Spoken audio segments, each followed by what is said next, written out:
Welcome to grade 9. Baga nagayanii gara kutaa 9ffaa dhuftan isiniin jenna. Hunda keessanuu welcome. Kutaa 9ffaa kana keessatti baayoloojii isin barsiisa. Achi keessatti boqonnaan tokkoffaan introduction to biology jedha. Introduction to biology jechuun itti seensa baayoloojii jechuudha. Boqonnaa kana keessatti baayoloojiin maal akka ta'e, baayoloojiin waa'ee maalii akka qoratu, akkasumas baayoloojiin eessa keessatti fayyada, meeshaaleen baayoloojii keessatti nuti itti fayyadamnu maali kan jedhu kan wajjin qorannu ta'a. Akkasumas meeshaalee baayoloojikaalaa akka ta'anii kan dirree irratti fayyadamnu, akkasumas meeshaalee baayoloojikaalaa akka ta'an kan laaboraatoorii keessatti fayyadamnu sirriitti walii ibsina.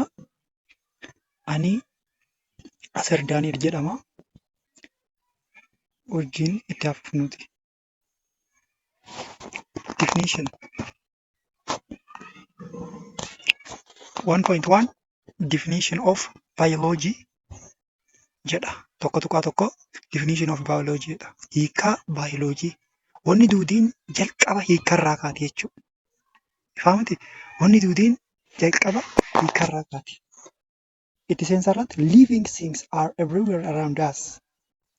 Wantoonni lubbuu qaban hundinuu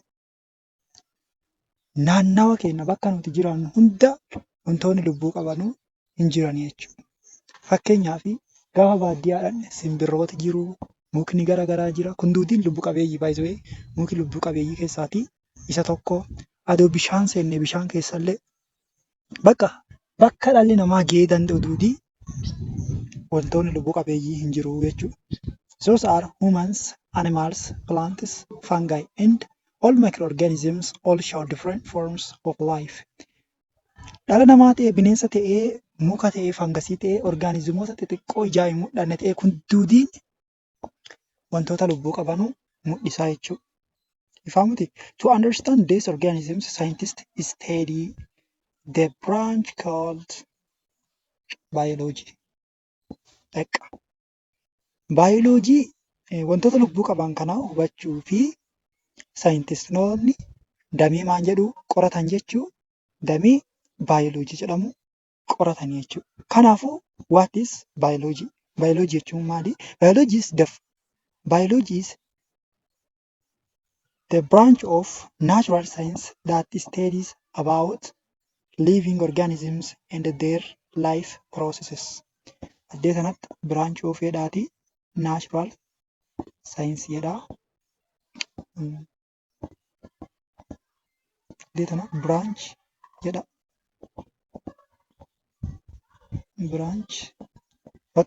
Biology is branch of natural science that study about living organisms and their life process.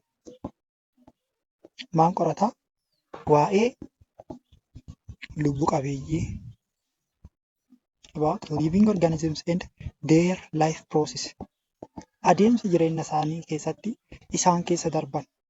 Fakkeenyaaf guddachuun jiraa, du'uun jiraa, soorachuun jiraa, wal hormaata gaggeessuun jiraa. Kana duudi bakka isaan jiran walta amala isaanii maalirraa akka hojjetaman hunda kan dubbatu damee baayoloojii jedhamu jechuudha. Dhibamuun jiraa, fayyuun jiraa. Kana duudi baayoloojiin hin qorataa jechuudha. Okay, itti hafuufnuti. Okay.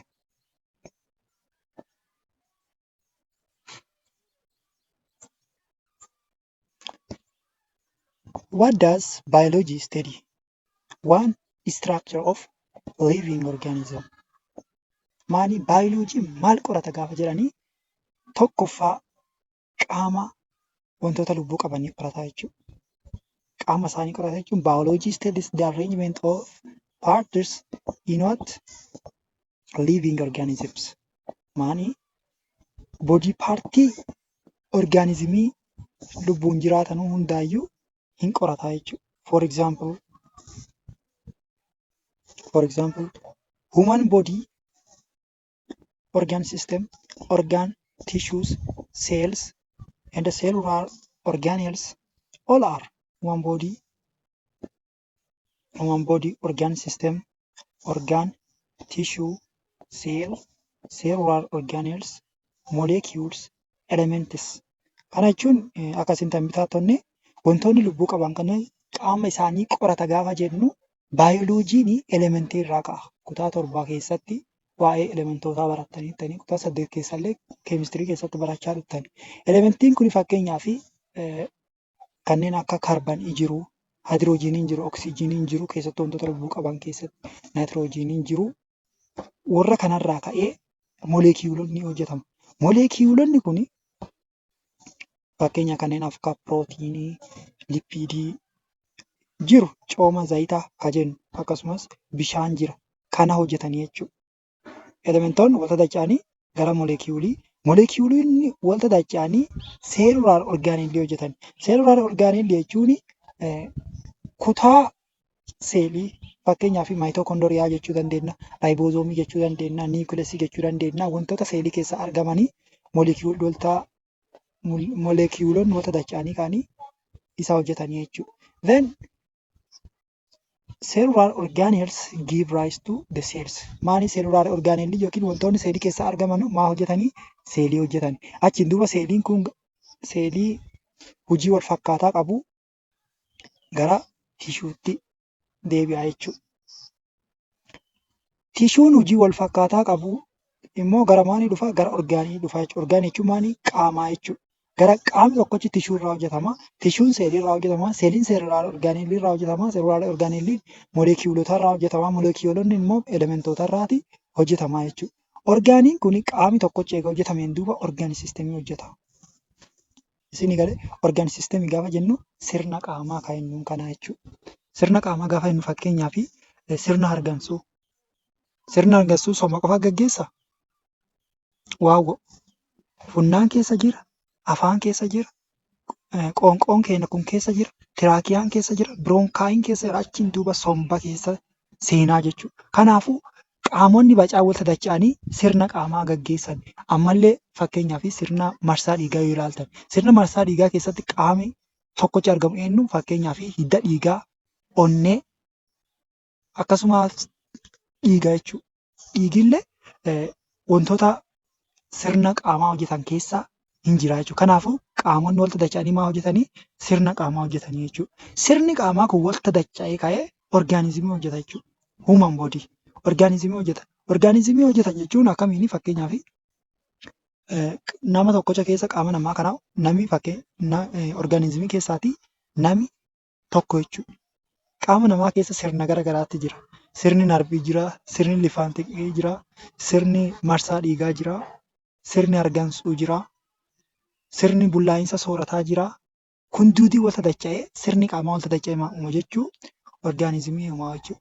Orgaanizimiin kun immoo asirra isinii barreessee hin jiru sirri nootti qabadha. Orgaanizimii wal dacha'ee poppuleeshinii uuma jechuudha. Poppuleeshinii jechuun orgaanizimoota yookiin lubbu qabeeyyii wal fakkaatoo ta'an jechuudha. Fakkeenyaaf ani nama tokkochaa jechuudha. Namoota gaafa ta'enu poppuleeshinii jechuudha. Ifaa miti? Poppuleeshinii wantoota amala gosa tokkoo qaban sareen sanyiin saree duutiin poppuleeshinii saree jedhama. Argitee inni tokkochi gaafa wal dacha'u inni amala gosa tokkochaa qabu wal dacha'anaan poppuleeshinii jedhama. Inni lubbu qabeeyyiin amala tokkocha hin qabne walumaa galatti wal dacha'an immoo koomunitii jedhamanii jechuudha. Koomunitii jechuun fakkeenyaaf nuti akka namaatti amma koomunitii hojjannee jiraanna. Koomunitii hojjanna jechuun nuti nama olii hin jiraanna, saree olii hin jiraanna, horii olii hin jiraanna. Hunduutiin nu bira argama, biqiltoonni jiru. Bakka orgaanizimoonni garaagaraa yoo wal dacha'anii maal jedhaman jechuu koomunitii jedhamanii jechuudha. Deemee ittuma fufaa jechuudha. Bakka ikkoosisteemii jedhee dhumarratti ikkoosisteemii jechuun bineensotaa fi biqiltootaallee walitti qabee kan qabatu jechuudha. Inni dhumaa immoo baayosfiirii jechuudha. Baayosfiirii jechuun bakka addee lafa tanarra lafaa samiillee dabalatee bakka lubbuu qabeeyyiin jiraattu hundaayyuu kan ibsu jechuudha. Okay, this means every living organism is made of note addee tanan ilaalaa nootedha. The cell is the smallest structural and functional unit of life. Seeliin sirriin ilaala. Structural and functionally lubbuu qabeeyyii jechuudha. Kana jechuun akka qaamaalleetti hin fayyadaa. Akkasumas wantoota lubbuu qaban keessatti akka qaamaalleetti akkasumas akka qaama hojii qabuutti hin tajaajila jechuudha. Akkas jechuun seeliin qaama orgaanizimii tokkoo keessaatii isa tokko. Faayidaalee qabaa jechuudha. Faayidaan seelii sadii maali? This means every living organism is made of one or more cells and all life activities occurs because of activities of the cells. Eegitanii wanni nuti goonama nuti orgaanizimii eessaa kaan elementootarraa kaan elementootarraa gara maanii dhufne gara moleekiyuulotaa dhufne moleekiyuulotarraa gara maanii dhufne gara seelular orgaaneelii dhufne seelii orgaaneelii irraa gara seelii dhufne jechuudha. Gaafa seeliin baanu seeliin wantoota qaama keenya kana keessa hojjetaman duudii kan hojjetu seeliidha jechuudha. Kana jechuun orgaanizimoonni hundinuu seelii tokko yookiin achii olirraati hojjetamanii jechuudha. Organisms can be unicellular or multicellular. Orgaanizimiin maal ta'uu danda'a? Seel qeenxee ta'uu danda'a akkasumas seel danuu ta'uu danda'a. For example, bacteria unicellular, humans multicellular. Fakkeenya fudhannee bakteeriyaan maal jechuu? Seel qeenxee, dhalli namaa immoo maal jechuu? Seel danuu jechuudha. Ifaamati seelii baay'ee qaba dhalli namaa. Bakteeriyaan immoo seelii tokko qabaa jechuudha. Ifaamati? Okay. Functions of living organisms. Baayoloojiin tokkoffaa qaama wantoota qaama lubbu qabeeyyiin qorataa. Lammaffaa immoo faayidaa lubbu qabeeyyiin qorataa jechuudha. Mee functions of living organism kanatti haa dhufnu faayidaa isaa itti haa dhufnuuti. Biology studies how different parts of organisms work. Argitee baayoloojiin akkaataa qaamni orgaanizimii ittiin hojjetu hin qorataa jechuudha. Qaama callaa hin qoratu faayidaa qaamni isaa sun qabullee hojjetaa jechuudha. Hin qorataa jechuudha. Fakkeenyaaf arrabi qaama keessaatii isa tokko arraba kana faayidaa isaa hin qorataa jechuudha. Heart pumps blood. Faayidaa qaamaa qorata gaafa jennu onneen dhiiga maal gooti tiraanspoort gooti jechuudha. Dhiiga gara nafa dhala namaa ta'ee akkasumas bineensa gara garaa keessa ka paampi godhu onneedha jechuudha. Akkasumas lungs exchange gases. Sombi immoo wal jijjiirraa gaazota akka gaggeessinuufi nu qarqara jechuudha. Kaarboon daayoksayidii gara alaa baasaa oksijiinii gara keessaa fudhachuu keessatti nu fayyada jechuudha. Gara biqiltootaa yoo dhufne immoo leaves prepare food through what? Photosynthesis. Gara biqiltootaa yoo dhufne baalli soorata karaa photosynthesisiitiin yookiin adeemsa photosynthesisii jedhamuun soorata qopheessaadha. Argitanii? Notebook. A structure in biology is usually related to its function. Argitee? Baayoloojii keessatti qaamni tokko hojii isaatiin walta hariiroo qabaa jechuudha. Fakkeenyaaf the shape of red blood cells help them transport oxygen efficiently. Boci seelii dhiiga diimaa akka isaan oksijiinii sirriitti gara qaamaa geggeessuu danda'anuu fi isaan qarqara jechuudha. Kana jechuun seeliin dhiiga diimaa boca baayikonkeevii qaba. Boca baayikonkeevii qaba jechuun akkana ta'ee asilleen akkana ta'eera jechuudha. Fakki seeraa hin kaanye irra deebi'ee isinii kaasa. Boca akkana yeroo qabu.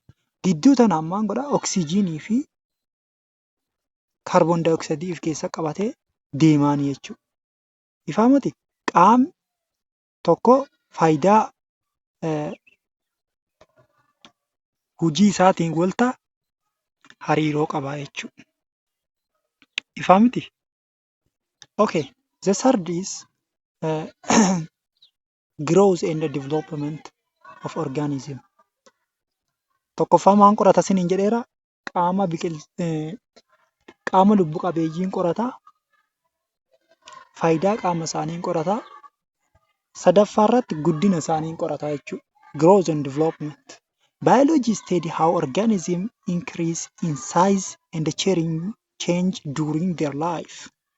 Biolojiin akkamiin organizimoonni akka guddatanu qorata jechuudha. Notebook hubadhu. Growth occurs mainly through wanti tokko nama ta'ee, biqiltoota ta'ee, bineensota gara garaa ta'ee guddate gaafa jennu karaa lamaanii jechuudha. Innis increase in cell number through cell division. Argitee? Gaafa lakkoofsi seelii bacatu. Kana jechuun seeliin hiramee seelii biraa kenna. Seeliin kun gaafa baay'ate maal fida jechuu? Guddina fida jechuudha. Akkasumas increase in size. Seelonni lakkoofsaan bacachuu danda'anu hin bacatanii.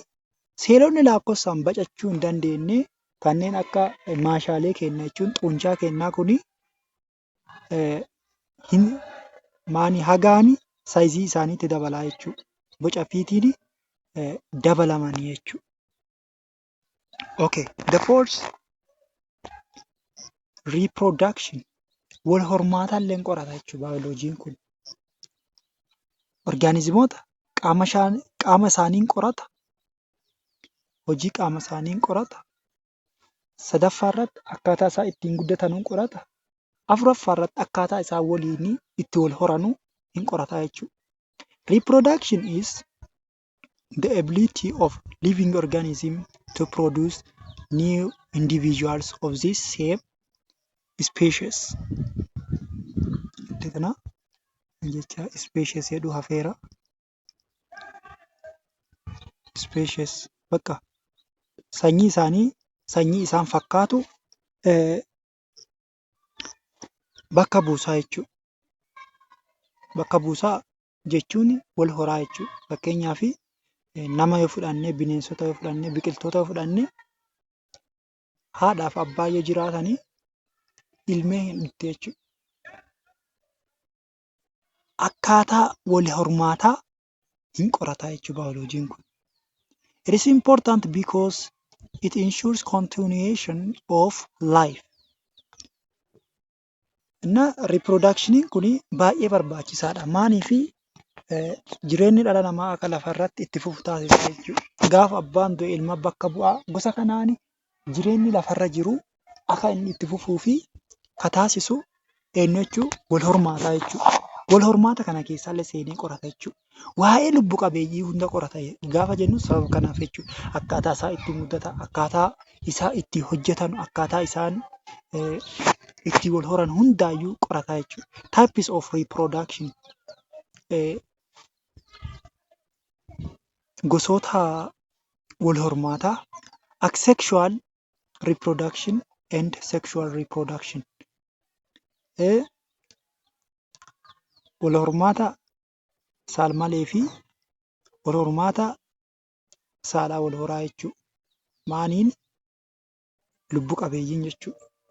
Wal hormaata asexual reproduction gaafa jennu inni kun saalmalee jechuudha. Inni kun immoo wal hormaata saalaati jechuudha. Sirriitti ilaalaa. Asexual reproduction one parent is involved.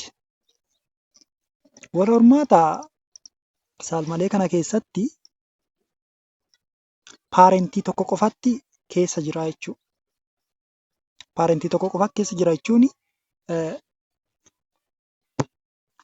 seelii takkatti jira, takkattiin suni addaa hiramti jechuudha.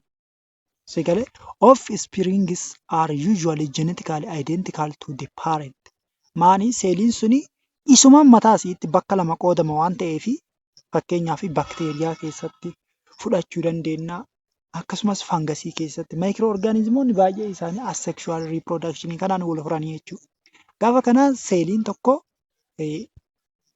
bakka lamatti wal qixxatti gaafa qoodamee baayinarii fishinii akkasumas buudingi piroosesii ta'uu danda'a, yiistii garaagaraa ta'uu danda'a. Kun duudiin bifa asexual reproduction yookiin wal hormaata saalmalee kanaan wal horuu danda'u jechuudha. The bacteria, for example, bacteria dividing into two cells. Maani bakteeriyaan tokkochi gara seelii bakteeriyaa lamatti jijjiiramee lamaanuu wal fakkaatoo fi genetically identical jechuun homaa walirraa goranii jiran lakkoofsan lama ta'e malee isaan tokkuma jechuu dandeenya. Homaa garaagarummaa qaban jechuudha. Hojii isaa hojjetan akkaataa isaa ittiin jiraatan hundinuu waan wanni itti makamee jijjiiraan jirree fi wal fakkaatoodha jechuudha. Homaa genetic information isaanii garaagarummaa qabu jechuudha. The other is sexual reproduction. Wal hormaata saalaati kan jennu kana two reproductive cells from parents combined. Argitanii seeliin addee tanatti ilaali. Reproductive seeliin lama paarentii irraatii wal dacha'an. Addee tana keessatti paarentii meeqa jira jechuu? Lama jira jechuudha. Tokkochi dhiiraa, tokkochi dhalaadha gaafa kana. Seelii reproductive jennu seelii sanyii kormaatii fi seelii hanqaaquuti jechuudha. Seeliin kun lamaan walitti dhufanii ka'anii orgaanizimii biraa yookiin lubbuu qabeeyyii biraa kennan jechuudha. Kuni mala wal hormaataa keessaatii tokko jechuudha. Keessattuu biqiltoota keessatti, bineensota garaagaraa keessatti baay'inaan inni kun sexual reproduction kan kun hin jira jechuudha. Okay? Biqiltoota keessattuu kanneen biqiltoota daraaraa qaban keessatti bineensota hin beekamaninu saa tokko fakkeenyaa fi gaafa korman qabaatiin ilmee irraa eeguu hin dandeenyu. Namni tokkollee adoon fuudhin ilmee horatuu hin danda'u. Kanaaf maatii lama barbaada jechuudha. Argitanii dhalootni haaraan dhufuu fi maatii lamatti barbaachisaa jechuudha addee kana keessatti. Isinii galeera miti? Wal hormaata saalmalee keessatti tokkocha qofa barbaachisa. Bakteeriyaan tokkochi addee feete keete gaafa ati dhuttu bacaa ta'eera jechuudha. Maaniif isuma wal hira waan ta'eef. Kun immoo gaafa tokko callaa fuutee fakkeenyaaf nama tokkocha fuutee asii fuutee kaatee bakka nama hin jiraanne keette hojjuma fi jiraatee du'a malee uumaa sanyiin namaa kan bakka bu'u hin jiru jechuudha. Kanaafuu dhala namaa keessatti wal hormaanni saalaa yookiin sexual reproductioniin kun barbaachisaadha jechuudha. Okay. Shanaffaa immoo it studies response to inni kun hin jiru to the environment.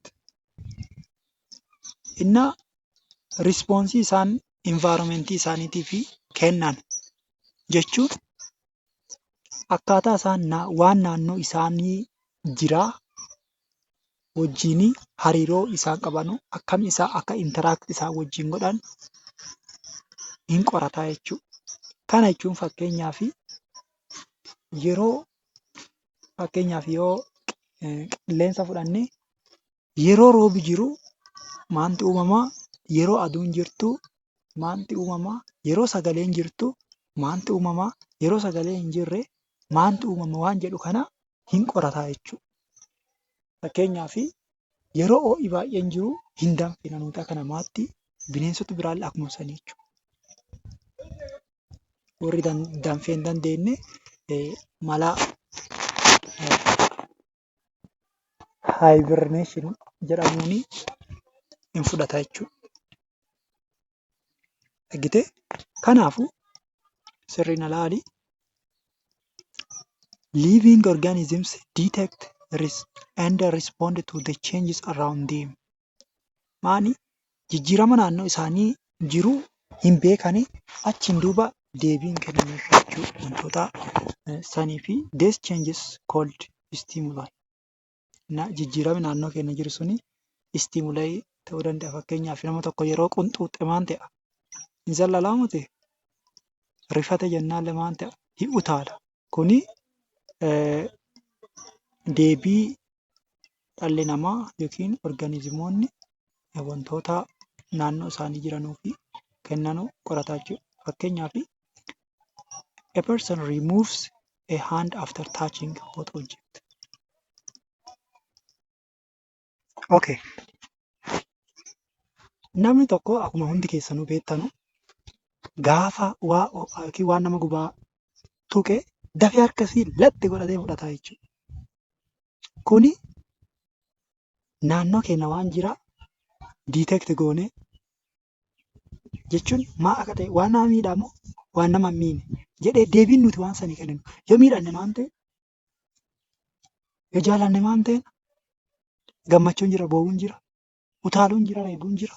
Kun duudiin naannoo keenya irratti deebii yookiin nuti wal nyaatis yookiin hariiroo nuti naannoo keenya wajjin qabannu kan ibsudha jechuudha.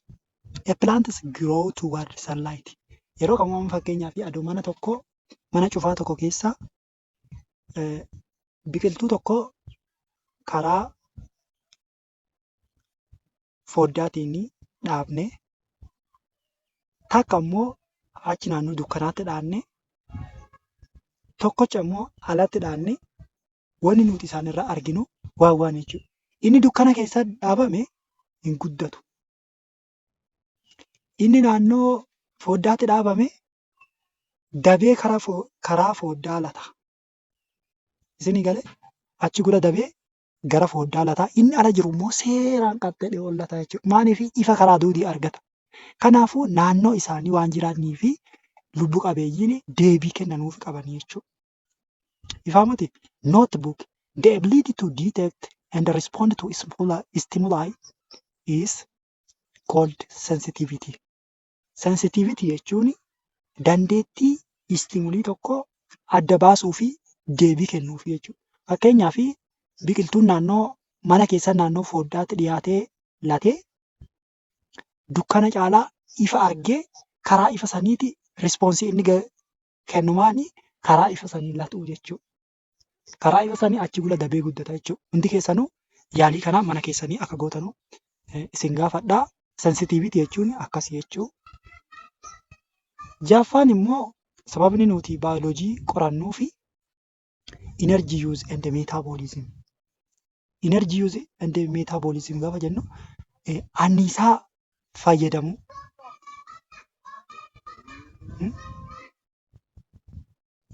Ifaamuti akkaataa lubbu qabeeyyiin anniisaa ittiin fayyadamu beekuuf jechuudha. All living organisms need energy to perform life activities. Lubbu qabeeyyiin hundi hojii jireenya isaaniitiif barbaachisanuu gaggeessuu fi anniisaa barbaadu. Fakkeenyaaf yeroo maashaa kennaa jabeeffannuu fi laafinyuu anniisaa fayyadamnaa jechuudha. Isin galee amma yeroo deemnu kana duuti anniisaa baasaa jirra. Yeroo qilleensa fudhannu kana duuti anniisaa baasaa jirra. Asii garaa keenya keessa naannoo cinaacha keenyaa jalaa kana maashaa diyaafiraamii jedhamu jira. Yoo anniisaa hin jiraatin maashaan suni akka nuti oksijiinii galchinee kaarboon daayooksaayidii gara alaa baanyuu fi nun taasisu jechuudha. They obtain energy from nutrients through process such as respiration. Argitanii anniisaa fi kana karaa kamii argatanii? Karaa cellular respiration jechuudha. Cellular respiration jechuun fakkeenyaaf soorata garaagaraa nyaannaa, gulukoosii nyaannaa, kaarboohayidireetii yeroo nyaannu kana amma fakkeenyaaf hambaashaa nyaachuu dandeenya, injeeraa garaagaraa nyaachuu dandeenya. Buddeenni kun gara maaliitti jijjiirama? Gara gulukoosiitti. Yeroo sirna bullaa'insa nyaataa gaggeessinu gara gulukoosiitti jijjiirama. Gulukoosiin kun oksijiinii wajjin wal nyaachuun gara maaliitti jijjiirama? Gara ATP fi gara kaarboon daayoksaayidiitti jijjiirama jechuudha. ATP gaafa jennu anniisaa qaama keenya keessatti qaamni keenya anniisaa bakki inni irraa argatuu fi ATP sanii gara ATP saniitti jijjiirame anniisaa nu kenna jechuudha. Note hubadhu. Metabolism is sum of all chemical reactions occurring in living organism. Metabolism jechuun ida'ama wal nyaatiinsa keemikaalaa kan lubbu qabeeyyii keessatti taasifamu jechuudha. Isin galee fakkeenyaaf yeroo soorata sirrii nyaannu qaamni keenya ijaaramaa gaafa kana wal nyaatiinsi kun maaliif fayyade? Ijaarsaaf barbaachise. Yeroo tokko immoo gaafa soorata dhaannu qaamni keenya huqqata diigama kuni. Inni biraa immoo nyaatuma nyaannu kanaayyuu isa guddaa gara xixiqqaatti jijjiiranna. Keemikaalli kun wal nyaatiinsi keemikaalaa kan qaama keenyaatti keessatti hojjetamu kun duudiin meetaaboolizimii jedhama jechuudha. Meetaaboolizimiin kun bakka lama qoodama. Kaataaboolizimii fi anaaboolizimii jedhama jechuudha. Isinii galee kaataaboolizimii gaafa jennu breaking down substance to release energy.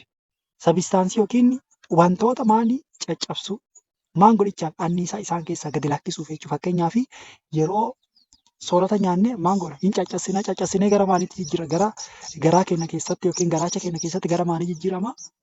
Gara gulukoosii jijjiirama. Gulukoosii irra jijjiirame gulukoosiin sun ammallee caccabee gara ATP'tti jijjiirame inerjiin yookiin anniisaa qaama keenyaa barbaachisamu bakka sanii fi argannaa jechuudha. Adeemsi kun kaataaboolizimii jedhama. Inni lammataa immoo anaaboolizimii jedhama. Anaabooliis building new substances. Fakkeenyaaf amma qaama keenya keessatti pirootiiniin garaagaraa hin barbaachisa. Pirootiinii hin nyaanna. Pirootiinii hin nyaanne suni akkuma qaama keenya seenanii hin caccaba anniisaa garaagaraatiin hin barbaannu jechuudha. Isinii galee gaafa gara qaama keenyaa seenee gara aminoo asiidotaatti jijjiirama. Aminoo asiidonni kun walitti dacha'anii pirootiinii qaama keenyaa barbaachisan. Baay'ee pirootiiniin qaama keenya keessatti waan bacaaf fayyada.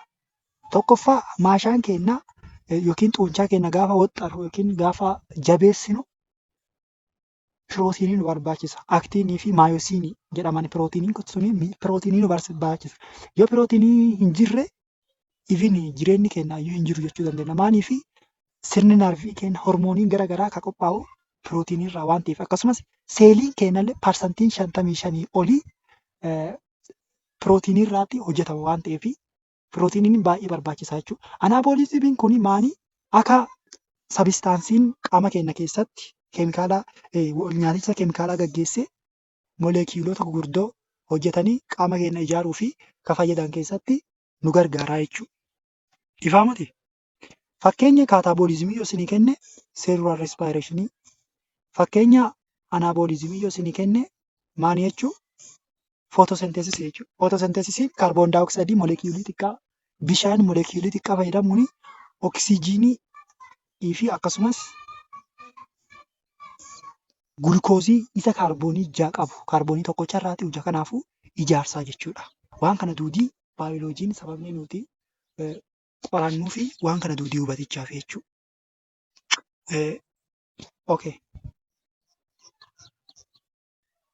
Baayoloojiin waan kana hunda hin qorataa jechuudha. Maaliif qo'annare? Why do we study biology?